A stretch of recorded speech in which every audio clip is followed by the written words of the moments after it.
Así que nuevamente bienvenidos a todos los asistentes a este grupo de trabajo sobre candidaturas independientes. Antes de dar inicio a la sesión de trabajo, deseo presentar el panel que estará compartiendo con ustedes el trabajo del día de hoy. Permítame presentarme, mi nombre es Máximo Saldívar, yo soy el director residente del Instituto Republicano Internacional en México. Y el panel son las siguientes personas. Primero, la magistrada Mirta Varela de Durán, magistrada suplente del Tribunal Electoral de Panamá. Ella es licenciado en Derecho y Ciencias Políticas. Me indican que hay problemas de traducción con el equipo. Which channel? ¿Todo bien? Ok. Thank you.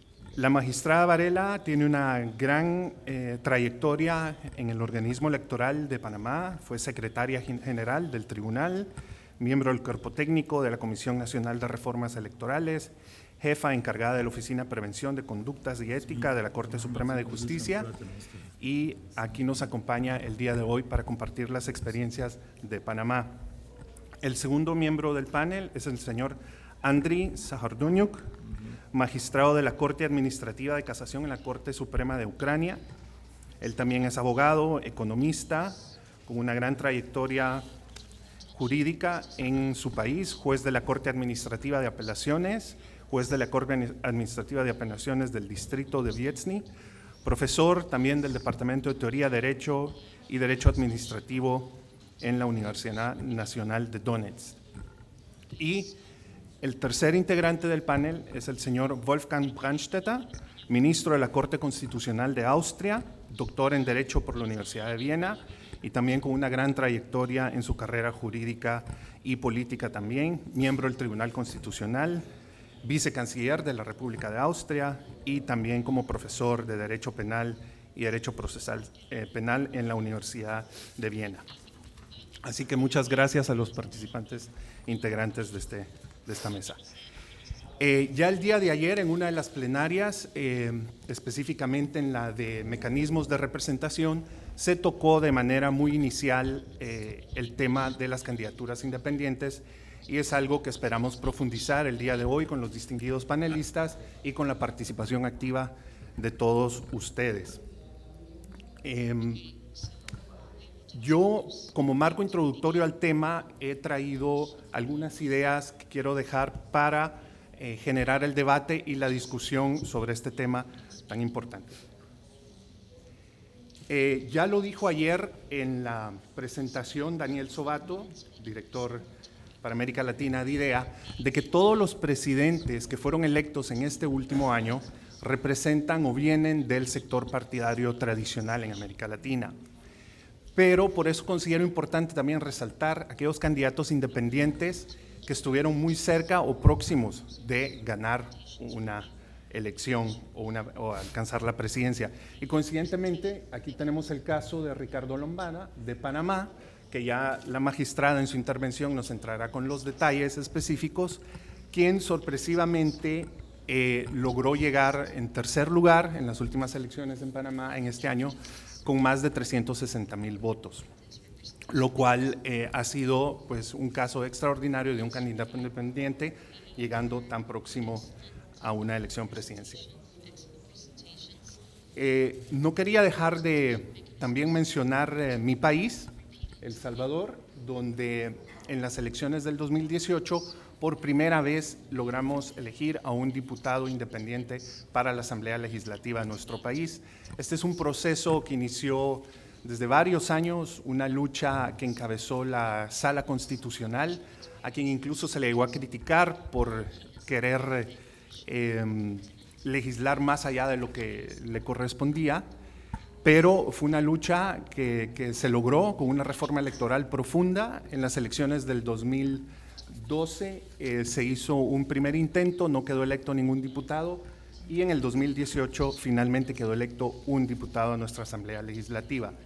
Esta foto es muy significativa porque no deja de reflejar de alguna manera todavía lo difícil que es para cierto sector político el haber aceptado este hecho. Ustedes pueden ver ese es el día de la toma de posesión como diputado en la Asamblea Legislativa Nacional y él no estaba incluido su nombre en los curules asignados en la Asamblea Nacional. Y se le tuvo que sentar en una silla plástica a un costado de los demás diputados. No puede ser que si las elecciones fueron en marzo y la toma de posesión en junio, no estaba preparada la Asamblea para poder recibir como correspondía a un nuevo diputado electo. Entonces esto pudo haber sido circunstancial, pero yo creo que es un reflejo de ese rechazo de la clase política y de la falta de preparación institucional para estos cambios que se dan en esta materia. Y no solo llegó a eso, sino que también las primeras semanas no se le asignó oficina y el diputado tuvo que recibir a sus ciudadanos y a sus votantes en pleno patio de la Asamblea Legislativa o del recinto parlamentario. Entonces, les reitero que esto pues, puede mostrar esa resistencia al cambio ya en la práctica, ¿no? Después de que la reforma se ha logrado. También quería mencionar algunos casos que se han dado importantes en la región por buscar esa lucha de participación política y de poder ser electo. Este es un caso muy emblemático en Guatemala. Él es Carlos Cerezo, hijo del expresidente Vinicio Cerezo en Guatemala y quien ha llevado una lucha constante, legal, en Guatemala de poder ser inscrito como candidato y no lo ha logrado. Sin embargo, yo creo que estas luchas legales son importantes porque siembran la semilla de lo que puede suceder después. Y un caso muy importante es acá en México. Para las elecciones del 2006, el ex canciller de México, Jorge Castañeda, que fue canciller del presidente Fox durante el sexenio del presidente Vicente Fox, él también mantuvo una lucha constante, legal, para poder ser candidato. No se le permitió. Sin embargo, esa notoriedad que él le dio al tema logró también iniciar el debate en el seno del Congreso mexicano, y lo cual llevó a la reforma en el 2014, donde ya los candidatos independientes fueron finalmente aceptados en México. Y es una parte muy importante del acontecer político y electoral mexicano.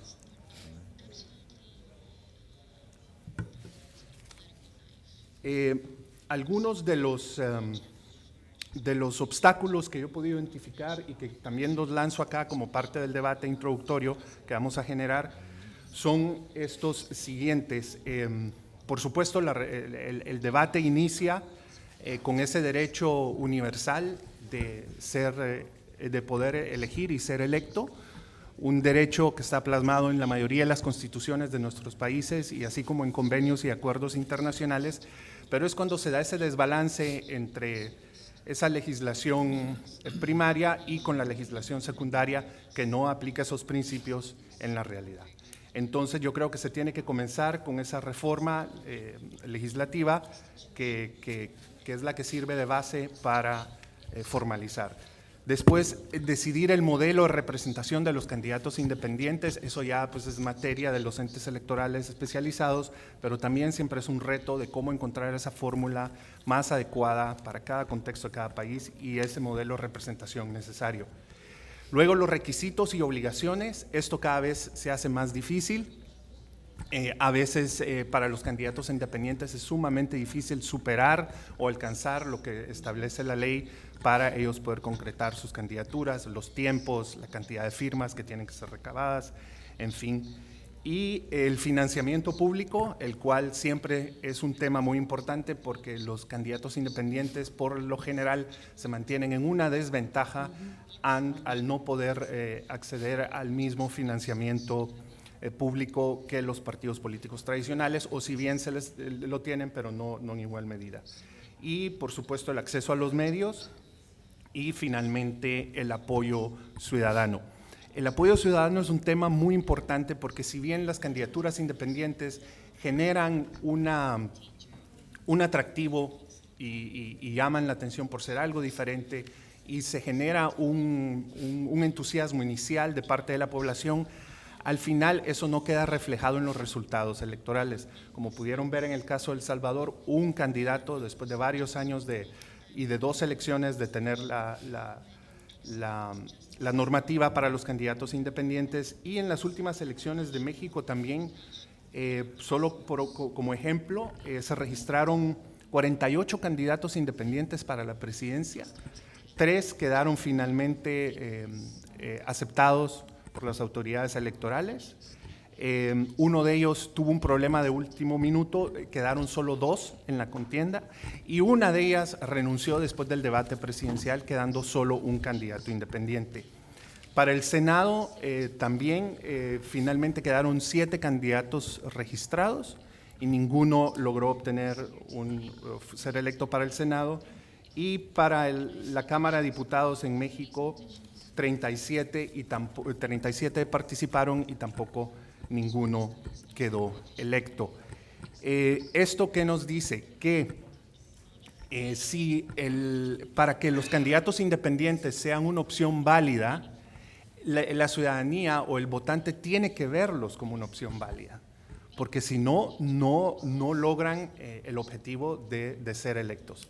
Y eso creo que es un tema que da para mucha discusión. Si el ciudadano por lo general se va con el candidato que él siente que va a ganar, donde siente que su voto no va a ser desperdiciado. Y hay que comenzar porque el ciudadano comience a ver las opciones de candidaturas independientes como candidaturas válidas para que ese soporte ciudadano se convierta en un eje de verdad transformador y que los lleve al éxito. Esto lo repito solo como un marco introductorio para el tema, y vamos a continuación entonces con las ponencias de nuestros miembros del panel. Así que por favor, en este momento le doy la palabra a la magistrada Mirta Varela de Durán. Por favor, magistrada. Sí, gracias. Muy buenos días a todas y todos. Realmente un honor estar aquí en este panel. Pertenezco al Tribunal Electoral de Panamá. La filmina, el PTT. ¿Hay alguna presentación, por favor, de la Sí, magistrada? por favor, gracias. Magistrada, desea. Sí, Con el verde, las adelante. avanzamos. Sí.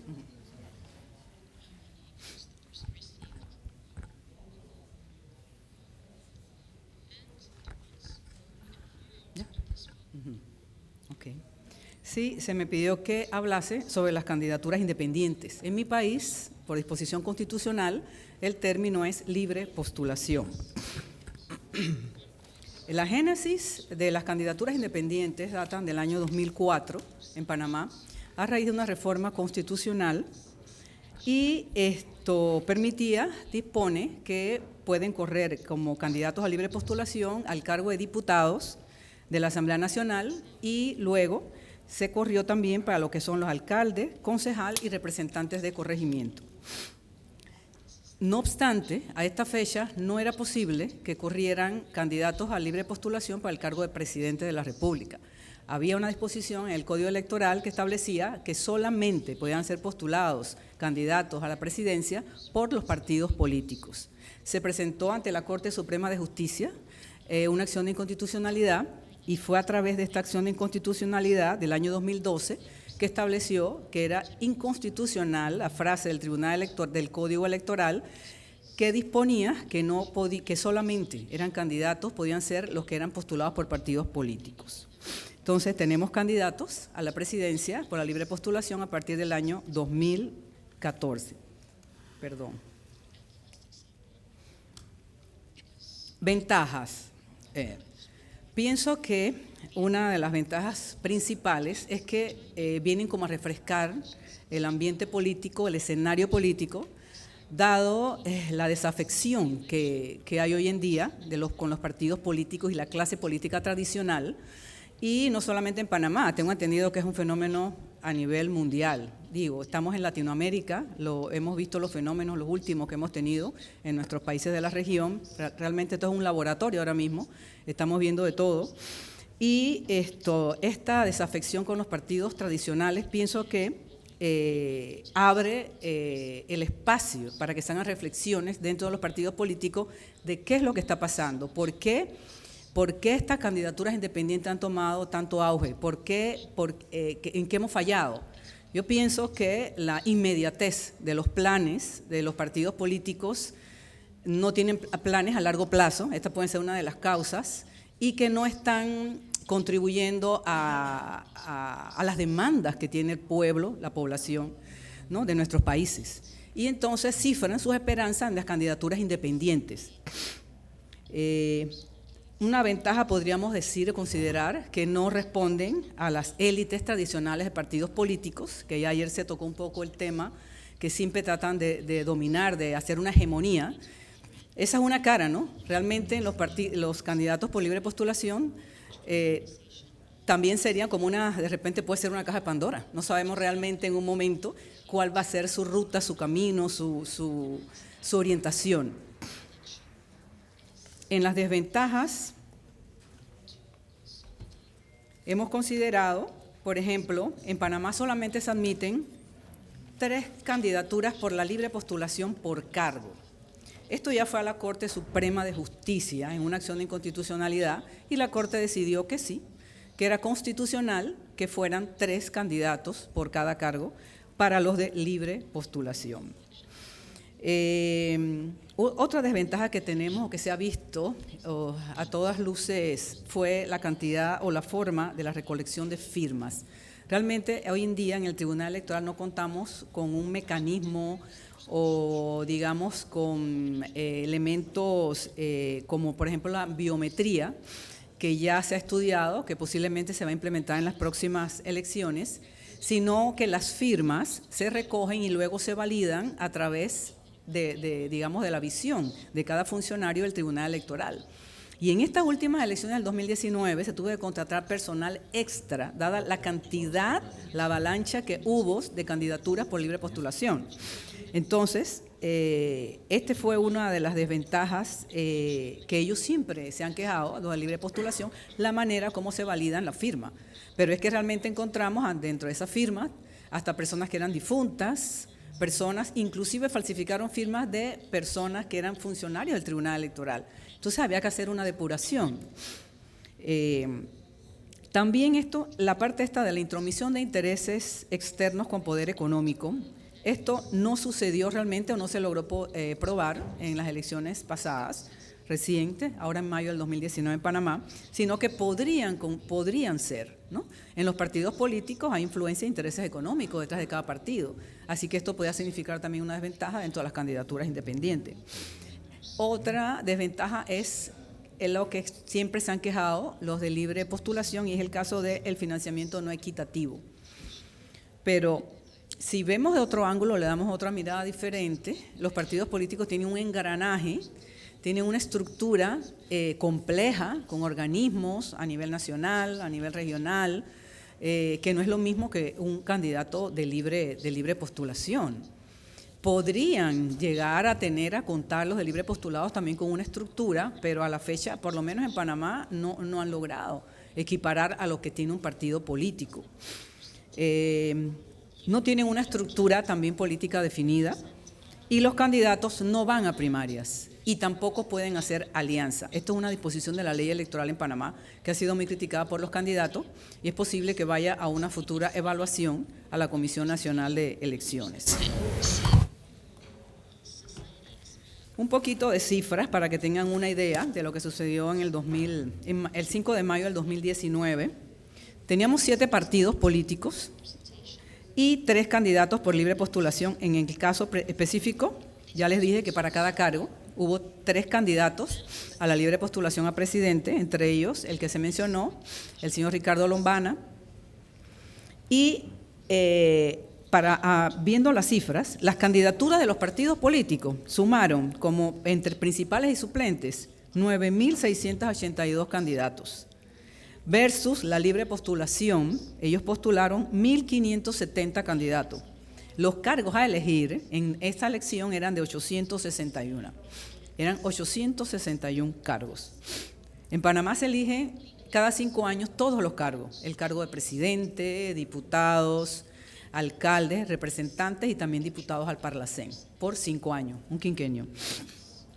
El candidato, como lo mencionó el doctor, candidato al tercer lugar más votado fue un candidato por la libre postulación y fue el señor Ricardo Lombana, que obtuvo el 18.78% de los votos. El financiamiento en Panamá, tenemos un financiamiento público, preelectoral y un postelectoral. El preelectoral en el 2018, antes de la reforma, porque la reforma que tuvimos en el año 2018 realmente fue una reforma que impactó la gobernanza electoral en Panamá. Ya es una cultura diferente, hay que rendir cuentas, tenemos tope al gasto, tope al financiamiento, a las donaciones, y todo está siendo supervisado por una dirección que se creó nueva, que es la Dirección del Financiamiento Político. Entonces, en el 2018, por cada adherente de respaldo se le daba 50 centavos a los de libre postulación. Y en la última elección, o sea, 2019, recibieron un balboa con 46 o $1 con 46 por cada firma válida de respaldo recogida. En total, 1.604.442.98 fue el 3.5% del financiamiento preelectoral le correspondió a los de libre y a los partidos 44.236.785,02, 96.5%, para que veamos. ¿Cuántos se eligieron por la libre postulación en el 2019, que fue el año o la elección donde más candidatos a libre postulación se eligieron? Fueron 29, 5 diputados, 1 al Parlacén, 2 alcaldes y 21 representantes. El financiamiento postelectoral se da en quinquenio del 2019 al 2024. La libre postulación recibió 367.630,26. Los electos, que fueron los 29 que mencioné, versus los partidos políticos, que fueron 6 los que sobrevivieron, de 7 que compitieron, recibieron 43.270.580,28. Ahora bien, ¿por qué aquí pongo ahora cambio de rumbo? Resulta que el candidato que ocupó el tercer lugar por la libre postulación ahora está inscribiendo un partido político. Las causas es por las desventajas que hace poco les mencioné, la inequidad que hay en el financiamiento público, la falta de, ellos no pueden hacer alianzas, no van a primarias. Entonces, el 27 de octubre anunció la inscripción del partido que se llamará Movimiento Otro Camino. Y digo llamará porque aún no han entregado los papeles, la documentación, al Tribunal Electoral. Se escucha que otros candidatos también están iniciando la recolección de firmas para inscribir un partido político. La Comisión Nacional de Reformas Electorales, que es un ente que se reúne cada 5 años para debatir, reflexionar acerca de qué debemos mejorar en la norma electoral, ha considerado, y termino con esto, algunas consideraciones son estas, deben haber otras, que se pueden mejorar a través de la Comisión de Reformas. Ahí están los partidos, van a estar los candidatos por la libre postulación, la sociedad civil organizada y el Tribunal Electoral. Por ejemplo, temas a debatir: la implementación de una tecnología moderna para la recolección de firmas de los candidatos por la libre, mayor equidad en la distribución del financiamiento público, que se integren a la comisión con derecho a voz y voto, que puedan conformar alianzas y ajustar los tiempos de la recolección de firmas hasta que sus candidaturas queden en firme.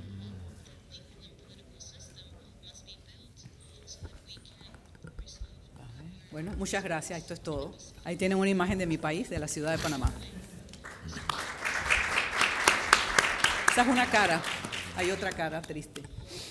Muchísimas gracias, magistrada, por esa presentación. Yo creo que la parte final es muy importante, donde usted nos comenta que el candidato que tanto éxito tuvo como independiente, logrando un tercer lugar, actualmente se ha incorporado ya a un partido político.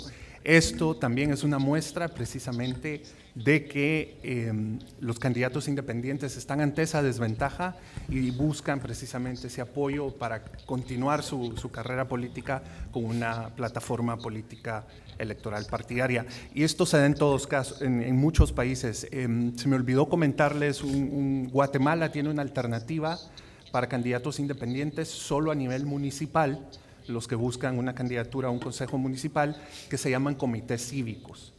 Esto tuvo mucho éxito inicialmente en Guatemala, pero posteriormente se dio el mismo fenómeno, que los partidos políticos acaparaban al liderazgo local más carismático en cada departamento de Guatemala y no le daban entonces la oportunidad que sus comités cívicos tuvieran una victoria electoral. Entonces esto se da a todo nivel, desde lo local hasta lo federal y lo presidencial, y gracias por haber comentado esa última parte, magistrada. Le recuerdo a los panelistas que son 10 minutos el tiempo que tiene cada uno, así que les agradezco por favor para luego poder dar lugar al debate entre los asistentes. Así que a continuación le doy la palabra a Andrés Zahardoniuk, magistrado de la Corte Administrativa de Casación en la Corte Suprema de Justicia de Ucrania. Por favor. Presentation, please. Take.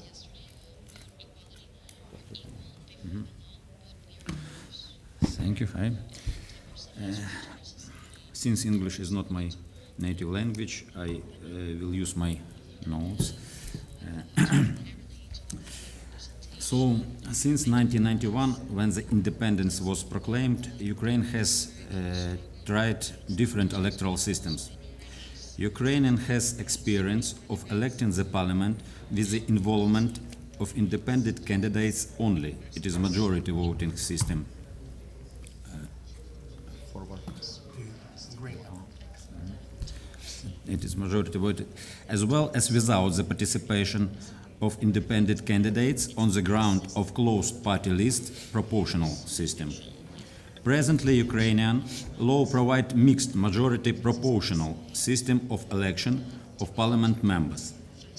The next election is planned to be held pursuant proportional system with open party lists. Depending on the amount of votes scored, while the election rate list of candidates proposed by parties shall be formed.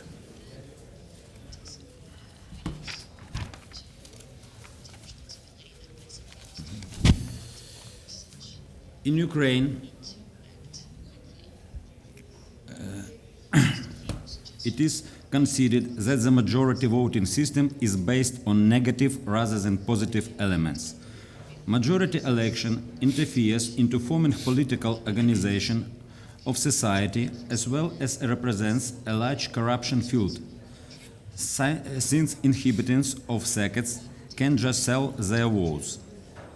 Unfortunately, the reality shows that the political excitement is really large, and candidates desiring to have the authority of the parliament member are very inventive, and sometimes use unfair public relation campaigns. The Keynes law shows that as many election circuits of Ukraine, the process of election on the majority circuits have become a process sales between a candidates and citizen on the circuit. The candidates apply all the impact on the circuit: contact, bribery, intimidation, administrative pressure. The competition of ideas and approaches has been considered beyond electoral process on majority circuit. The victory is gained by the most skilled and influential candidate interested in the status of parliament member rather than is the representation of votes interests. Besides, the majority voting system in Ukraine also had some substantial drawbacks. Unfortunately, the new parliament does not have 27 members. It is impossible to hold election in the majority circuits in some parts of Donetsk and Lugansk region and Crimea occupied by the Russian Federation. Thus, the new parliament consists of 423 members instead of 450. Hundreds of thousands of displaced residents were not able to use their rights to vote. On the parliament election, they could vote only for party list but not for independent candidates, since almost all displaced residents from the occupied territory, upon their electoral address, belong the circuits located on the temporarily occupied territories. While the latest parliament election, which has taken place in summer this year in Ukraine, the Supreme Court considered almost 300 cases regarding the electoral process. An interesting phenomenon of the latest parliamentary election among independent candidates was represented by the registration of individuals with identical names and surnames in the same election circuit. It was found out that before the parliamentary election, some individuals have changed their names and surnames into names which were identical to name of popular regional leaders who expressed their intention to participate in the election as independent candidates. Such actions were committed in order to use a mistake of electors while voting and to reduce the rating upon the consequences of voting. Another drawback is represented by the fact that while applying the majority voting system, there is possibility, especially for the state power, to impact on the results of the election, applying different manipulative technologies, for example, massive shift of voters from one circuit to another, manipulation with borders of election circuits. The provided and some other drawbacks have created preconditions for the refusal from the majority voting system and transfer to proportional system with open list of political parties. Talking about advantages of the majority voting system, it is necessary to remark that candidates to post of the parliament members are aware of the state of affair in the electoral circuit's voters' interest, that voters in return have some understanding whom they provide with their public power. Such system allows the most powerful political movement to fix. It promotes the balance of powers in legislative bodies. And I finish. This system represents democratism since it takes into account interest of the real majority of voters, the part of population who cares about the future of the state and who come to polling station to vote. It helps to create effective pro-governmental majority in the parliament. Thank you. Muchas gracias, Andriy. Muchísimas gracias y también por el margen del tiempo. Sumamente interesante escuchar el caso de Ucrania, obviamente con un contexto y características muy particulares y las cuales ellos pues han sabido ajustar para poder cumplir con esa representación parlamentaria a pesar de las personas que no pudieron participar en las elecciones y las reformas que han iniciado para democratizar más y dar una apertura a su proceso y su sistema político y electoral. Así que muchas gracias, Andriy, por esa participación.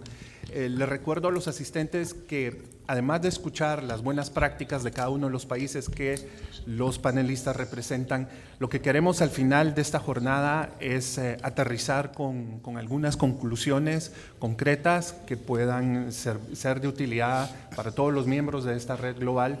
Y así que, por favor, les pido que cuando participen y nos compartan sus ideas, más que exponer ejemplos, podamos ir aterrizando en conclusiones y recomendaciones específicas que puedan ser de utilidad para todos nosotros. Ese es el objetivo de la discusión que vamos a tener después de nuestro último panelista. Y pues dando paso inmediatamente al señor Wolfgang Brandstätter. Le doy la palabra, ministro de la Corte Constitucional de Austria. Bitte.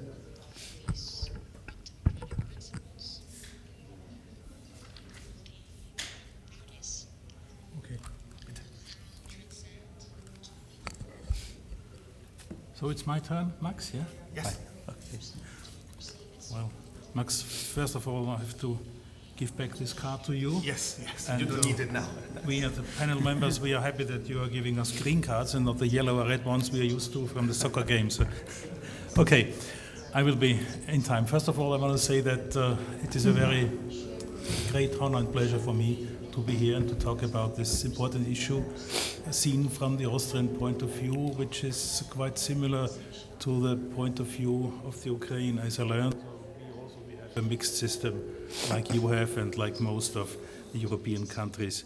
But first off, let me say that for me, being in Austria, it is a very huge honor to be here, and I appreciate this very much because of the special relationship between Mexico and Austria. You have to know that Mexico was the only country that officially protested in 1938 against Hitler's annexation of Austria as a member of the League of Nations, the United Nations predecessor organization. And this is still emphasized in our schools' textbooks, and we have not forgotten that. So I'm representing the Austrian Constitutional Court, and thanks to the world-famous Austrian law professor Hans Kelsen, who had to flee Austria from the Nazis in 1939 and found a new home at the University of Berkeley in California. This Austrian Constitutional Court was the first of its kind, and it was his invention. And it was him who coined the famous phrase, "A constitution without a constitutional court is like a lantern without a light in it." So next year we will celebrate the centenary of our Constitutional Court, and of course we hope that many colleagues from Mexico and especially many of you will come to Vienna for this occasion. Well, the Austrian Constitutional Court is the highest authority in the country, but it is bound by some basic regulations of the European Union. Austria is a member of the European Union, and therefore we must also take into account the case law of the European Court of Justice in Luxembourg on questions of European Union law, and the same applies to the case law of the European Court of Human Rights in Strasbourg.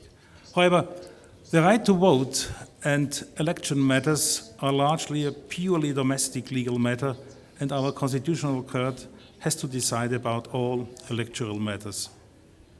The candidacy of individuals in Austria is only possible in the election of the president, who has important rights under Austria's constitution. In particular, he appoints judges and top officials, usually based on a proposal by the government. So we have a very distinguished system of checks and balances that goes back to Hans Kelsen.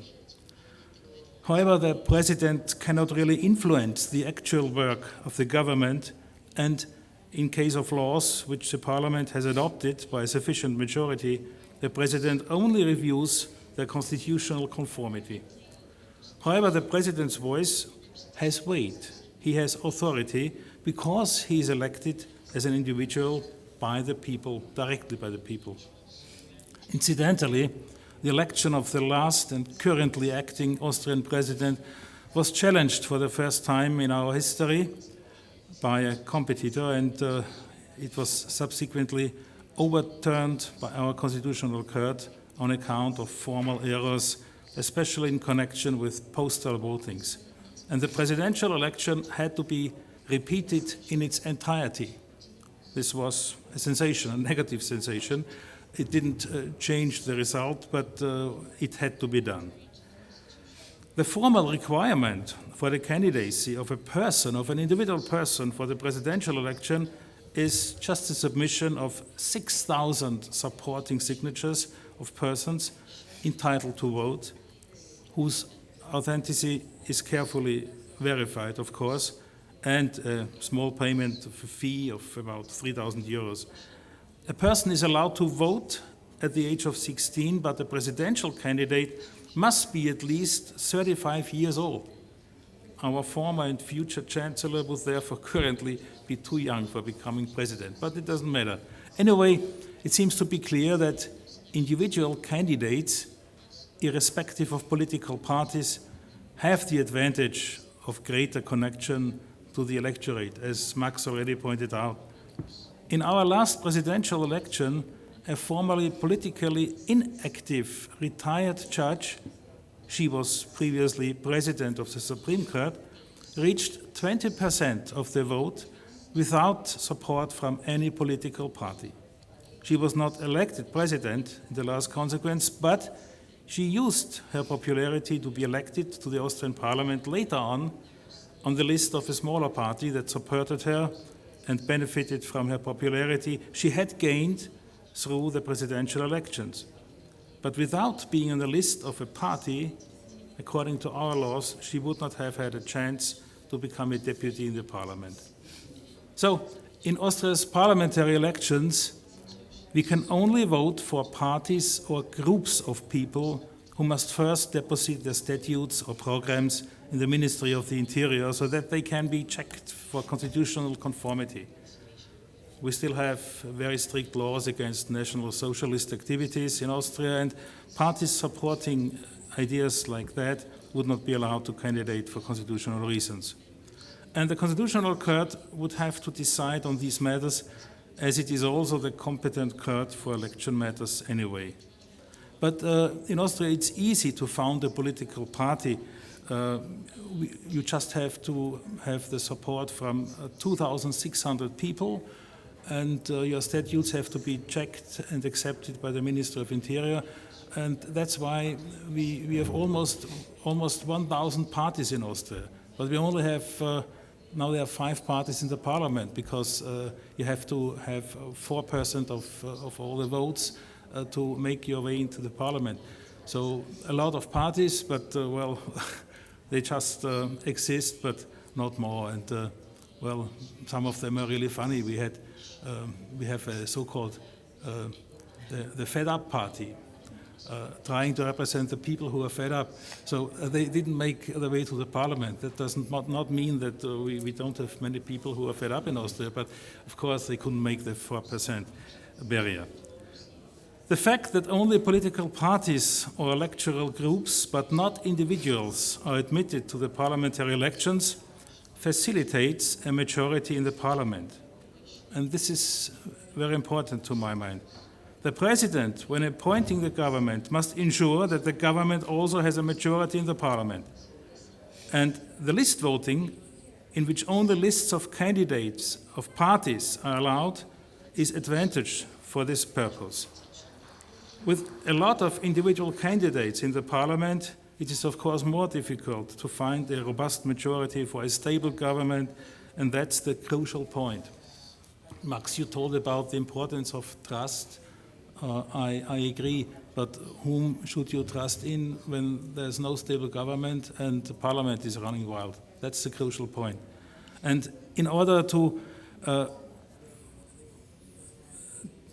offset the shortcoming of a lack of personal connection between voters and candidates, and the lesser chance of individual persons appearing on electoral lists of parties, we have a possibility, which could be a good compromise, a possibility that voters can give a candidate on a party list a so-called preferential vote, so that this candidate can advance on the party list, and the party can't do anything against that. This is quite rare because it requires many preference voters, but it happens from time to time. In the standard case, of course, the campaigning party also determines the rank of the candidates on the list. However, it is possible that a candidate who has been elected into parliament on a party list leaves or is expelled from the party. This happens from time to time, but this does not change the person's mandate, of course.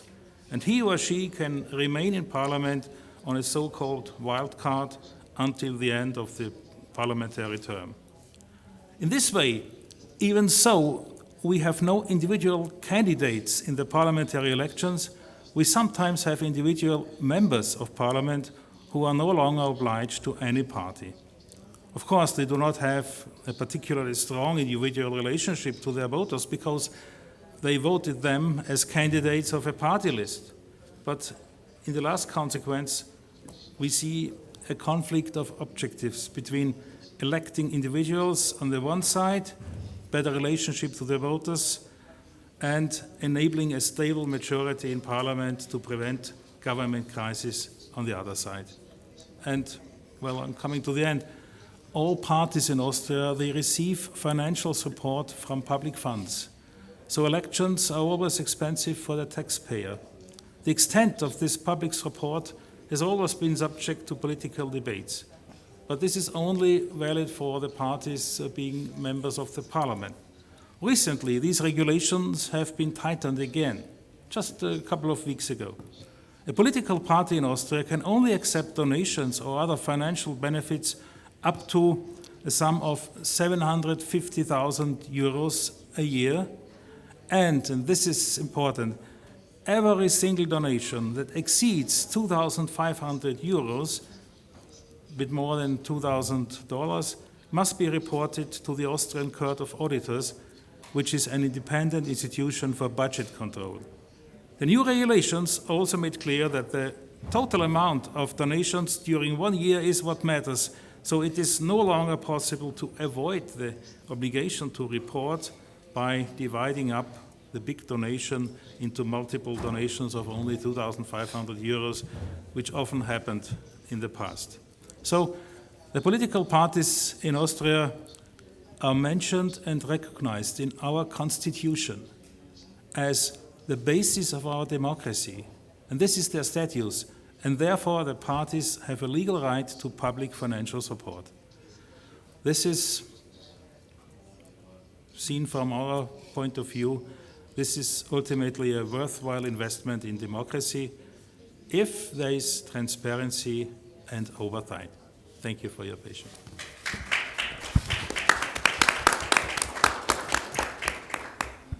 Vielen Dank, Wolfgang. Muchas gracias, Wolfgang, por esa presentación y descripción del sistema político y electoral en Austria. Yo creo que eso nos confirma algo que todos sabemos, que es que la existencia de muchos partidos no nos garantiza una plena democracia. Y interesante saber que en Austria hay tanta cantidad de partidos inscritos, aunque son pocos los que pues tienen y logran la representación en el Parlamento. Así que vamos a dar un espacio de preguntas específicas que los asistentes tengan hacia alguno de nuestros miembros del panel. Vamos a iniciar con eso antes de abrir a debate el tema de hoy. Así que si hay alguna pregunta específica para alguno de nuestros panelistas, por favor les pido que ahorita levanten la mano y hagan su pregunta a alguno de los panelistas en particular.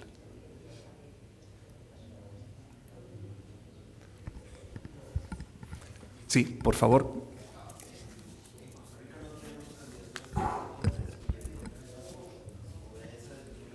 Si quieres, esperas que te den tu micrófono para que los traductores puedan hacerle la traducción del caso. Ahí se escucha.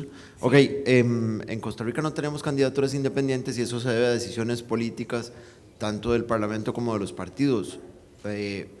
En lo personal yo veo con buenos ojos esa decisión porque entiendo que las candidaturas independientes implican riesgos grandes dentro de la región, sobre todo por el tema del financiamiento, el acceso de dinero, digamos, no tan transparente a las campañas, y luego el tema de que ese sería como el elemento que terminaría de socavar la escasa afinidad que hay entre el electorado y los partidos políticos, y podría por ahí terminar de entrar la debacle de la democracia en el país. Pero más allá de esas consideraciones personales, a mí me interesaría entender cómo, por ejemplo, han resuelto en otras latitudes el tema de la representación femenina y las candidaturas independientes, porque evidentemente nosotros tenemos una legislación construida a partir de la noción de partidos políticos que asegura representación o que por lo menos obliga a los partidos políticos a postular paritariamente hombres y mujeres, además en listas trenzadas donde se respeta el mecanismo de la alternancia. Existen en sus, particularmente me interesaría conocer el caso panameño, si existe alguna regulación que de una u otra forma establezca topes a las candidaturas de un sexo o que de una u otra forma procure la paridad en las postulaciones en candidaturas independientes. Sí, se propuso en la última reforma del 2018, cambiar el esquema que teníamos y era de que fuera la paridad al 50%. Pero cuando llegó a la Asamblea, que ese es el problemita que tenemos, cuando llega a la Asamblea se desconfigura, se desdibuja lo que se planteó en la Comisión de Reforma y terminó como está actualmente que, ok, 50%, pero si no se consiguen las mujeres, el comité femenino del partido, en este caso son los partidos, certifica que no hubo mujeres que se interesaron en postularse. Entonces, hemos quedado con una situación que realmente no tenemos una representación ni siquiera cercana al 50%. Y entonces, esto aplicaba era a los partidos, a la libre postulación no. Pero sí, se postularon, hubo, si quiere yo tengo cifras aquí que traje de una edición que se hizo en el tribunal, de cuántas mujeres, cuántos hombres, tengo las cifras, y sí se postularon, tanto para la libre como para las candidaturas en los partidos, pero realmente no fue efectiva porque la norma realmente nos quitó lo que era, como dice el doctor Sobato, las garras y dientes. La idea era, si no me traes una lista de postulaciones con el 50%, no admitirlas, pero como la norma no pasó en la asamblea, quedamos de nuevo en la misma situación. Así que no logramos llegar ni siquiera, a un 30% de representación. Hubo un poquito, sumamos un poquito en lo que es la legislatura, pero no llegamos a alcanzar lo deseado, lo que se prevé.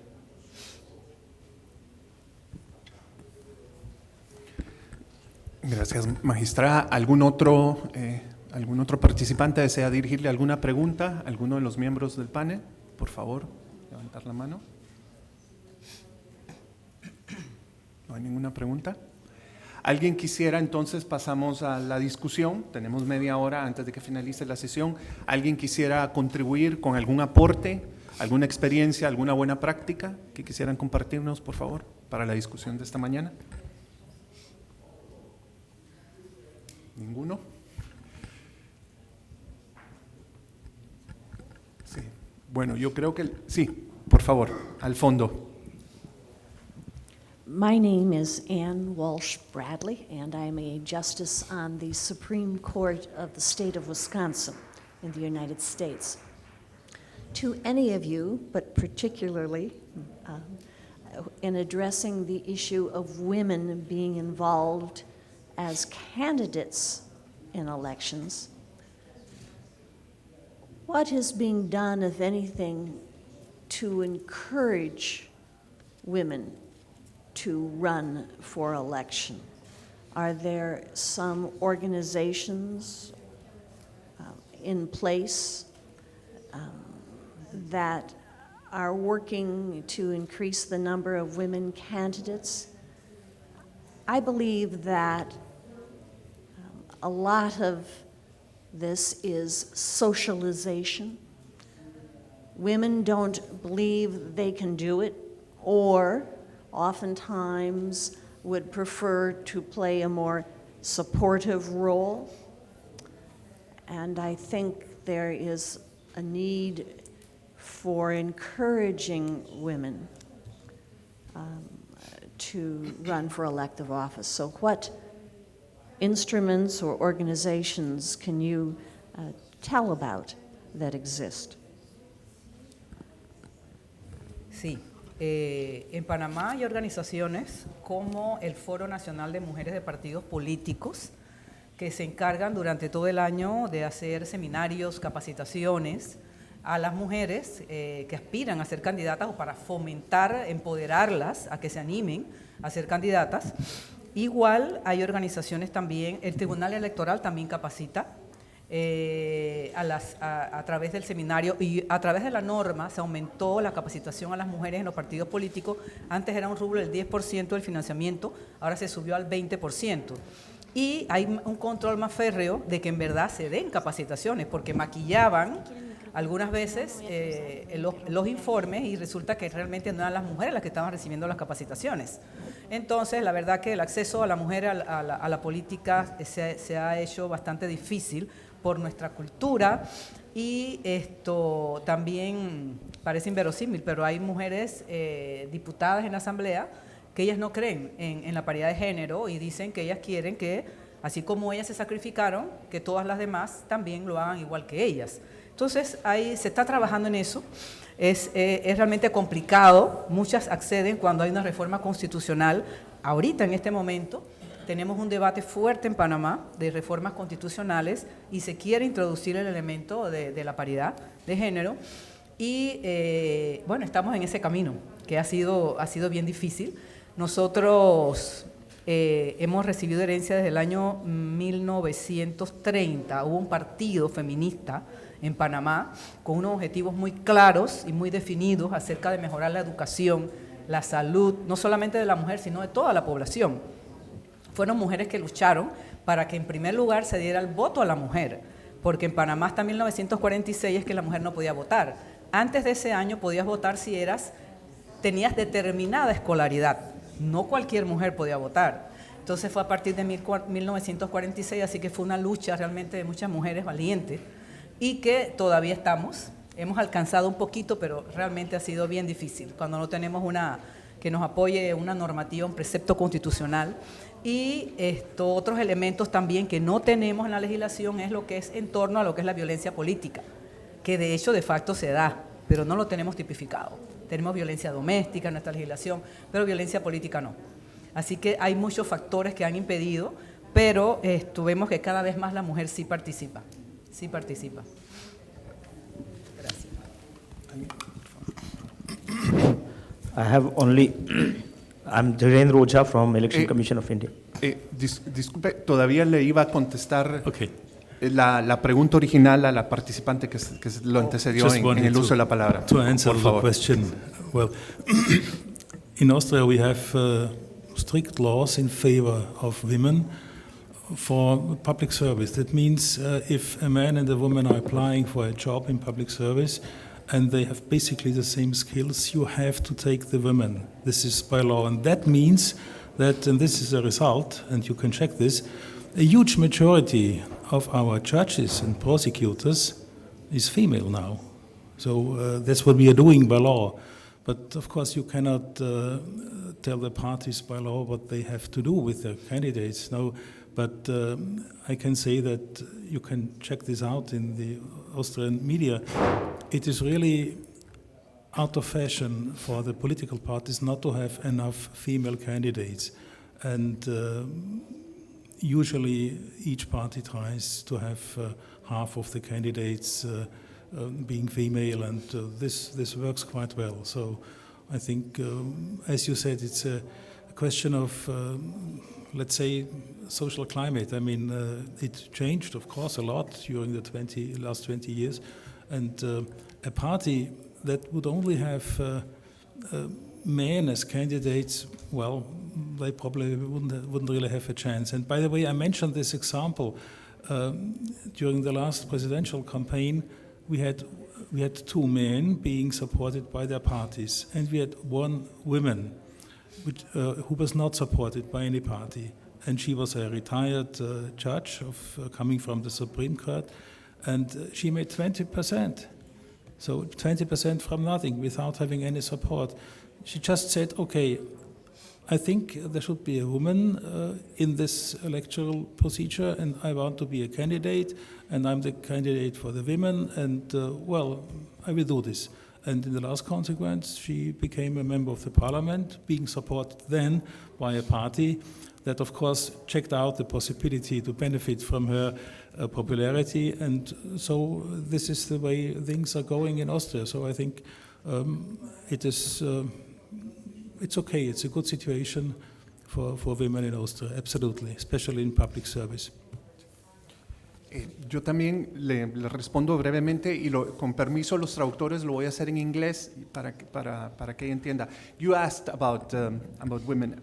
It all depends based on the legislation and the countries who have quotas or not. But since you're in Mexico, I want you to leave with a good note when you go back to the U.S. Currently, Mexican Congress, both chambers are chaired by women. The House of Representatives, la Cámara de Diputados, and also the Senate. So this is a historic moment in Mexico and represents how much political participation of women have advanced in Mexico. And related to independent candidates, which is the topic of our working group, in the last federal elections of last year, one of the three independent candidates in Mexico, one was a woman. And she was actually the one that generated much expectation. Unfortunately, she dropped out of the race after the first presidential debate among the candidates. But this shows you that there is participation of women. Of course, there should be more, but there are encouraging signs in Latin America in particular. Thank you.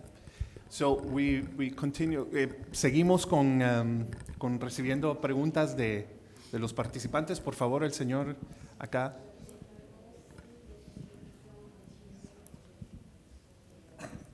Thank you very much. I'm from Election Commission of India. My name is Dhirendra Oja. I'm Director General there.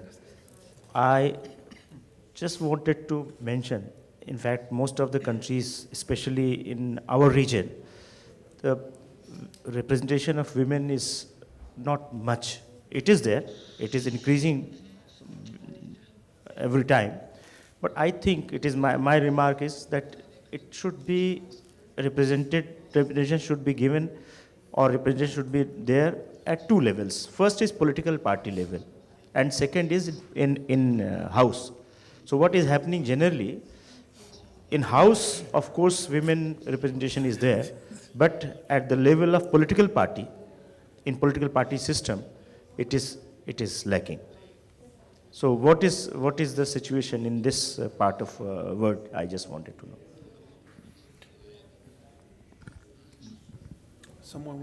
¿Alguien quiere continuar con el tema de participación de género? Él refirió cómo es, y usted mencionó en la plenaria algo, ¿no? En relación a la reforma interna de los partidos. Sí. Para el tema de participación de género.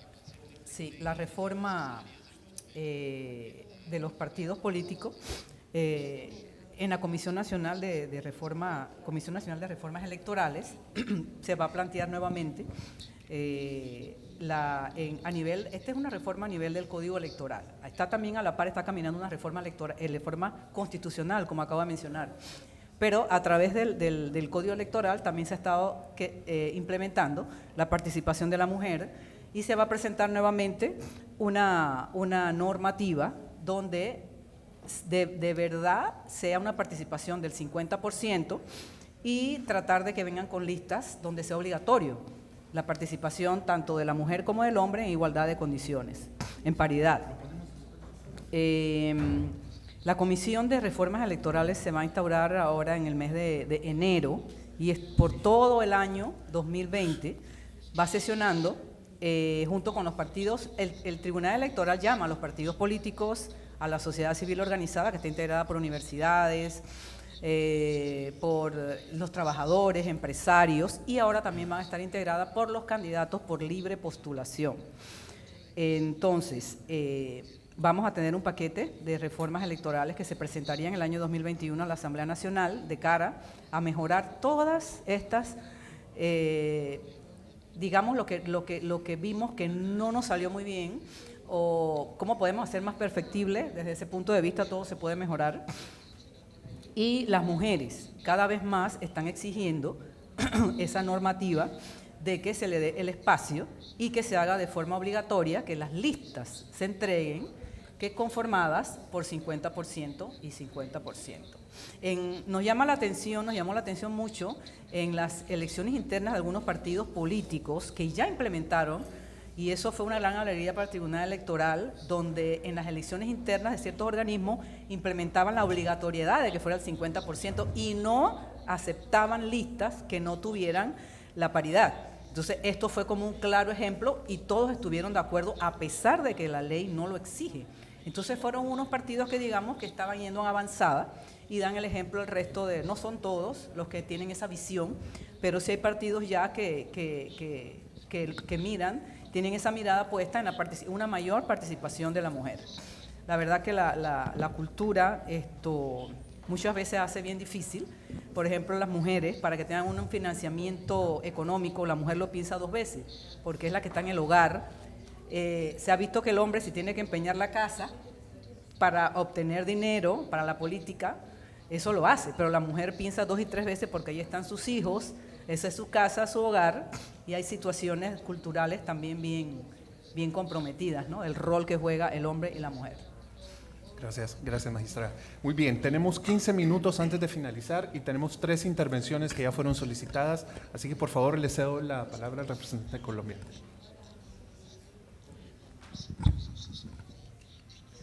Buenos días a todos. Carlos Moreno de Colombia, Consejo de Estado. Bueno, muy interesante se ha desarrollado este panel, porque fíjese que estamos en el tema de género, igualdad de género.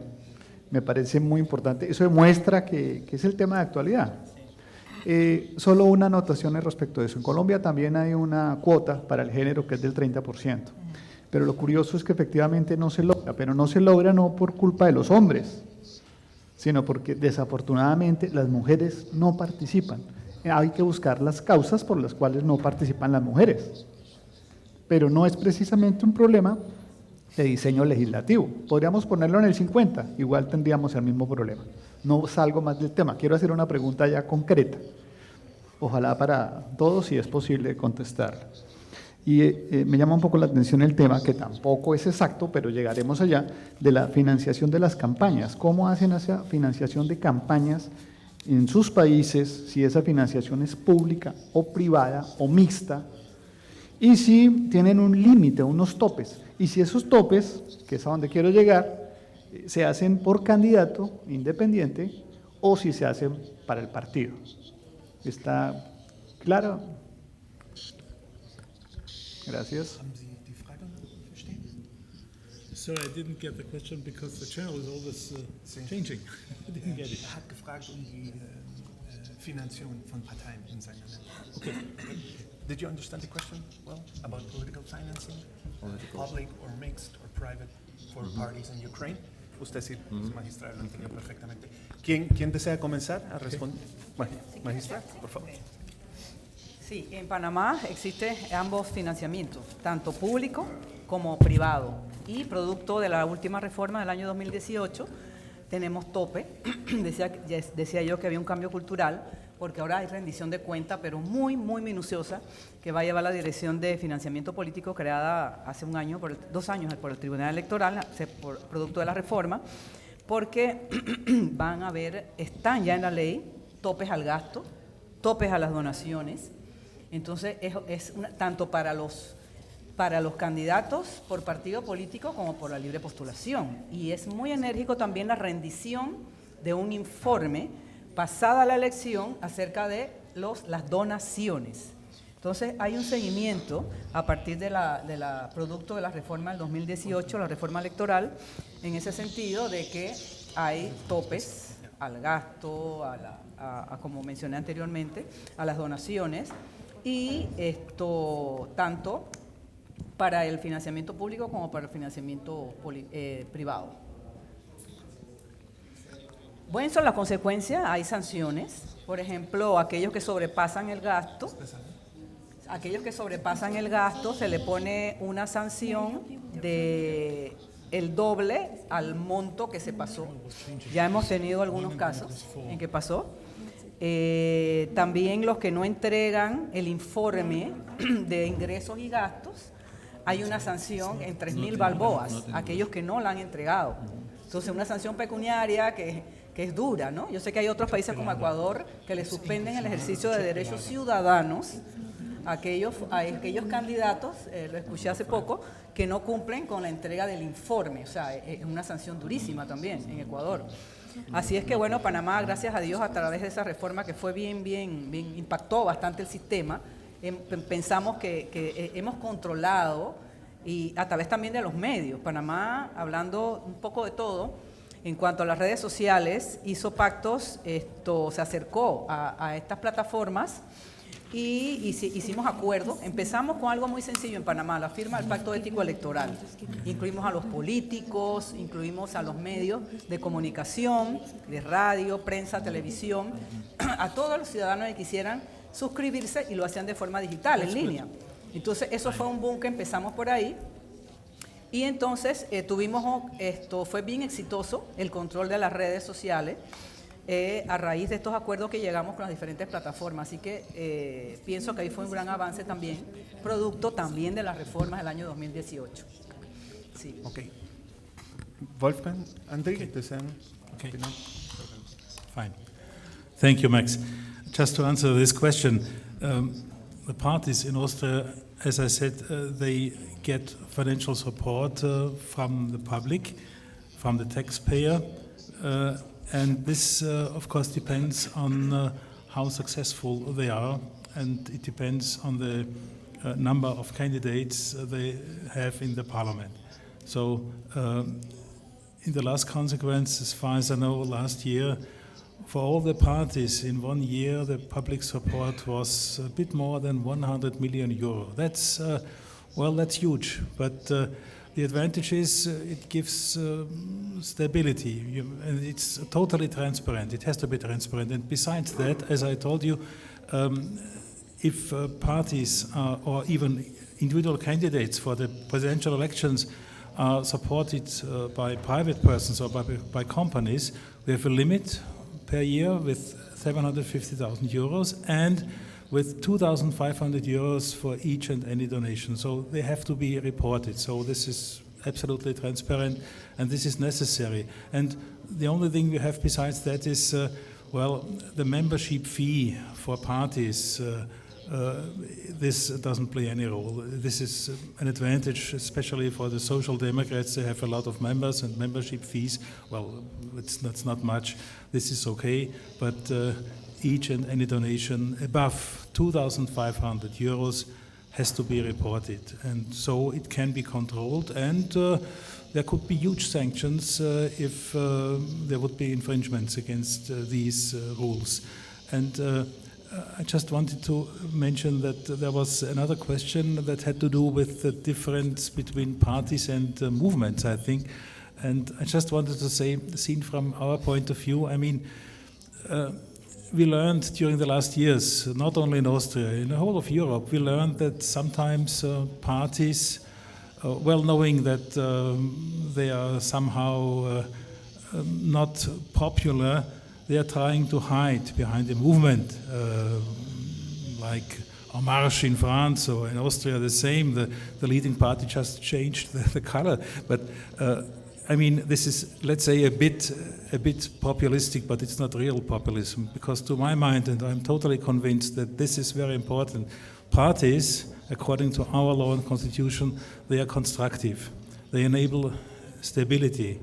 And populism is destructive, and this is what really makes the difference. And well, if we just take a look at our history, I mean, as far as political stability is concerned, Austria cannot compete with the Vatican, no, but we have a stable government and a stable political relations because of this constitution, which mentions the parties that can be supported through public funds with all necessary control and transparency.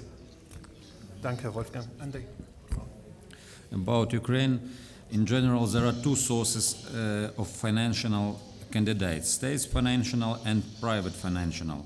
Each one of these sources may be restricted to a certain extent.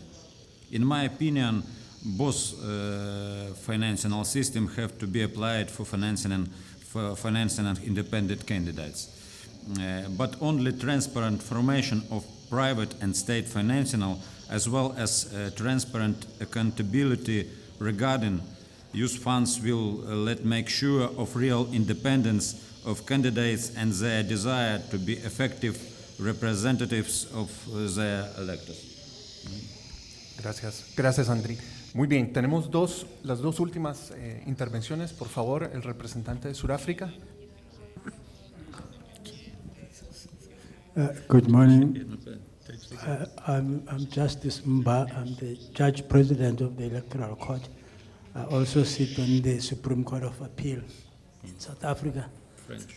I want to make a proposition. I want to make a proposition to the panel,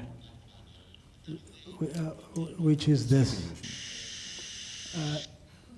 There is no single right answer. A one-size-fits-all concept would not apply in this situation. The socio-political maturity of a country would actually allow the people of that particular country to choose a system which suits their needs. The experience of South Africa, our experience, was that in 1994, we were faced with a situation where the majority of the citizens of the country had been excluded from political life.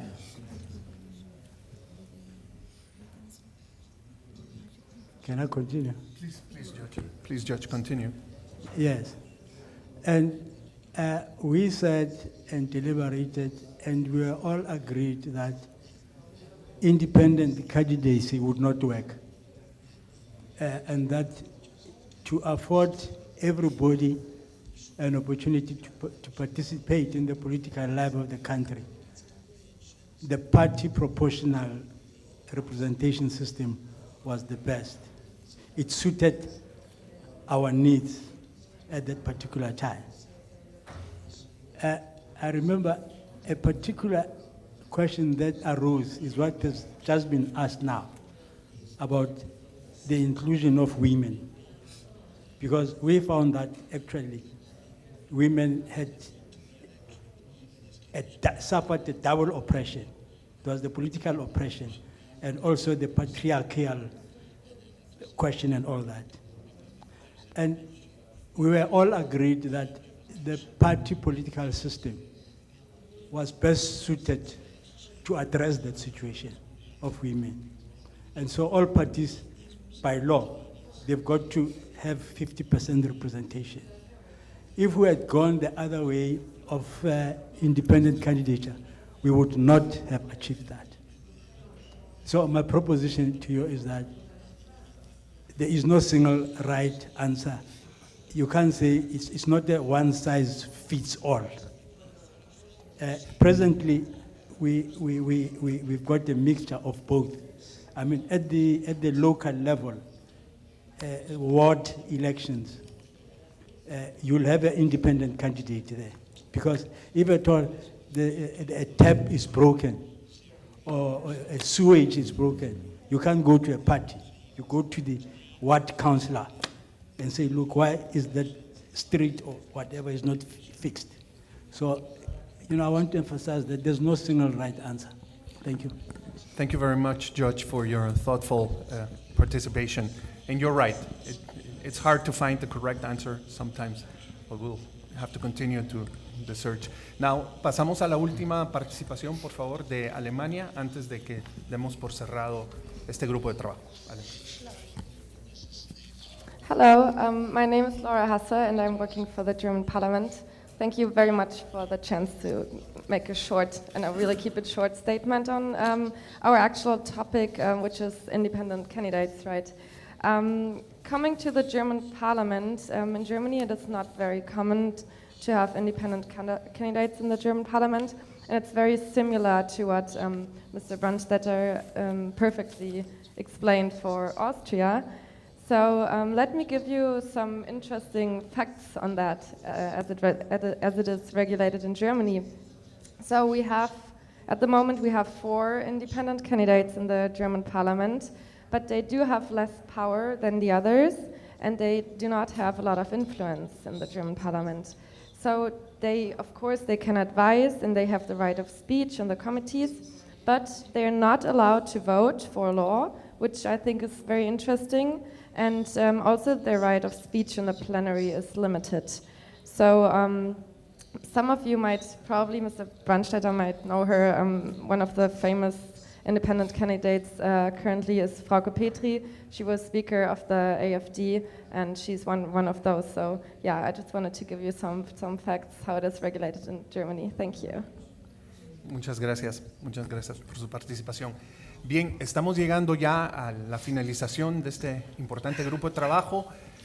Fue curioso ver, pero bueno, eso es lo que hace el debate y enriquece esto, que variamos un poco de candidatos independientes a tema de género y terminamos con financiamiento público o privado de los partidos. Pero deseo agradecerles a todos ustedes su participación. La verdad que el debate sobre las candidaturas independientes va a continuar. Escuchamos muy bien la postura de Costa Rica, que es uno de los países en la región centroamericana que aún no ha aprobado las candidaturas independientes. a la par de su vecino, Nicaragua, pero bajo otra coyuntura donde los espacios democráticos, en vez de abrirse, se están cerrando, y dentro de lo cual pues hace más difícil una discusión de esta materia. Pero agradezco a todos su participación. El debate continuará, como les digo, porque además de la reforma jurídica y legal que se tiene que hacer en torno al tema, el debate es político. Y ahí es donde surge el balance de si las candidaturas independientes atentan también contra la democracia o contra los actores políticos tradicionales. Así que estoy seguro que este debate continuará en nuestra región, en todo el mundo, y ojalá en una próxima oportunidad tengamos más experiencias y más avances en relación a candidaturas independientes. Así que muchísimas gracias a todos por su participación y principalmente a los panelistas. Muchas gracias.